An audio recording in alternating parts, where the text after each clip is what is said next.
Ternyata di sini Connor bekerja untuk membantu Garrett mencuri sebuah cairan hydro yang dibutuhkan untuk dijadikan narkoba Psyche itu. Setelah selesai mengangkut cairan hydro itu, di perjalanan, Connor pun meminta bayaran, tapi Garrett bilang pekerjaannya belum selesai. Singkat cerita tibalah mereka di suatu bar, tempat di mana atasan si Garrett berada, yaitu si Marcus Sutcliffe, untuk melaporkan bahwa mereka berhasil mendapatkan cairan hydro.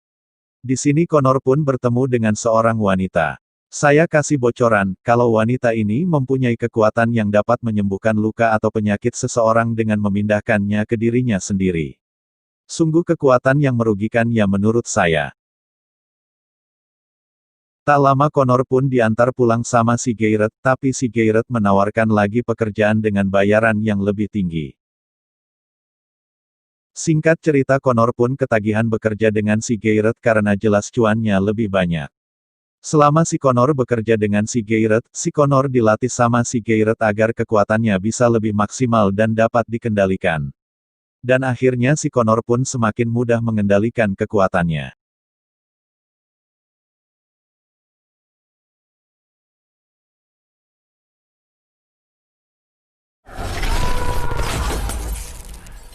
Di suatu hari kemudian, Connor beserta Garrett dan CS-nya melakukan perampokan di suatu bank cabang, namun sial, uang di dalam berangkas yang mereka pikir senilai $500.000, ternyata yang didapat hanya $50.000 saja.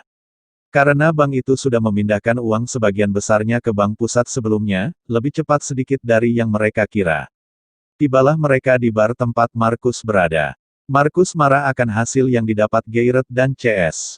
Karena sudah mepet waktunya untuk membayar hutang kepada partnernya yang sebelumnya sudah mengancam dirinya akan membunuhnya kalau tidak membayar. Tak lama anak buah dari partner Marcus, si cewek botak ini pun mendekati si Marcus, bermaksud untuk menembaknya. Akan tetapi itu berhasil digagalkan dengan sedikit bantuan dari si Connor. Si cewek botak pun berhasil ditumbangkan, dengan ditembak oleh anak buah si Marcus.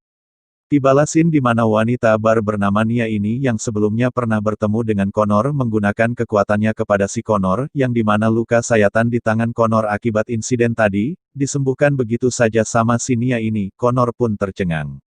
Yang padahal lukanya dipindahkan ke tubuh si Nia, tapi karena Connor belum tahu kekuatan Nia sebenarnya, Connor punya pikiran kalau Nia bisa membantu menyembuhkan ibunya yang sakit itu. Dan pada saat Connor tiba di rumahnya, Connor mendapati ibunya sedang bersama uang-uang milik Connor tergeletak di meja, yang selama ini Connor sembunyikan.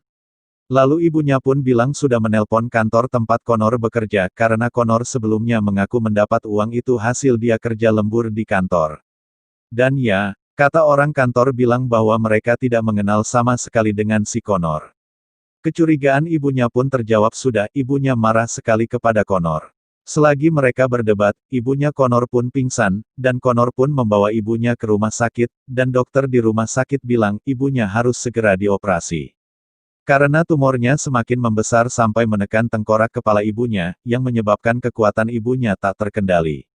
Dan pastinya Connor sangat membutuhkan uang yang lebih banyak untuk itu. Sebagai informasi, ibunya memiliki kekuatan seperti apa yang disentuhnya bisa membeku seperti es.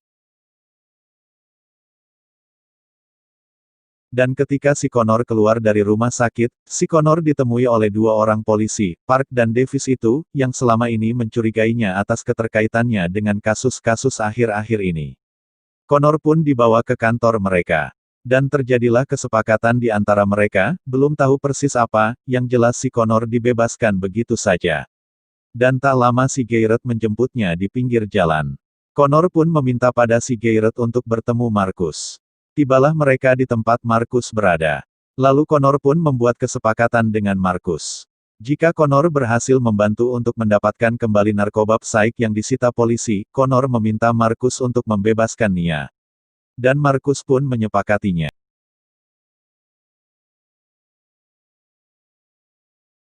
Lalu mereka pun menyusun rencana untuk membegal mobil polisi super ketat dengan dilindungi 4 robot yang membawa barang sitaan yang dimaksud besok. Tibalah hari pembegalan, dan yang ditugaskan untuk membegal adalah si Connor, Garrett dan CS-nya. Mereka pun berhasil melakukannya. Tak lama datanglah anak-anak buah dari Markus, berencana membantu membawa narkoba sitaan itu. Tapi ternyata Markus mengkhianati Connor dan kawan-kawan. Maddie, wanita salah satu CS Garrett ditembak mati setelah menyerahkan narkoba kepada anak buah si Markus. Dan terjadilah baku tembak di antara mereka termasuk robot-robot dari drone. Connor, Garrett dan CS satunya yang terkena tembak pun berhasil melarikan diri. Tapi sial, nyawa CS Garrett tak tertolong. Garrett dan Connor pun saling menyalahkan. Singkat cerita, tibalah hari di mana Connor bertemu dengan Park si polisi tadi. Connor menawarkan bantuan kepada si Park untuk bisa menangkap Markus. Park pun setuju. Dan ya, keesokannya, Connor, Garrett dan polisi bekerja sama untuk memburu Markus. Dan mereka berhasil, tapi Markus dibunuh oleh si Garrett termasuk anak buahnya. Tibalah scene di mana Nia memberitahu kekuatan yang sebenarnya kepada Connor. Tapi Connor tetap menjalankan niatnya untuk membawa Nia ke rumah sakit agar segera menyembuhkan ibunya Connor. Nia pun mencoba melakukannya. Tapi pada saat proses Nia sedang menyembuhkan ibunya, Connor menghentikan Nia, karena Connor tak tega melihatnya.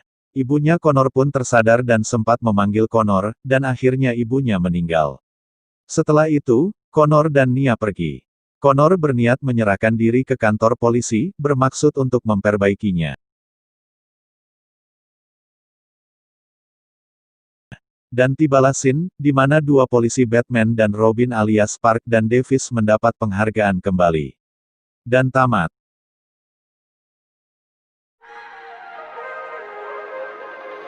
If we try to believe in anything greater than a miracle, it wouldn't be this difficult. If we try to be a negative bull, yeah, we could be taking control. Yeah. If we try to believe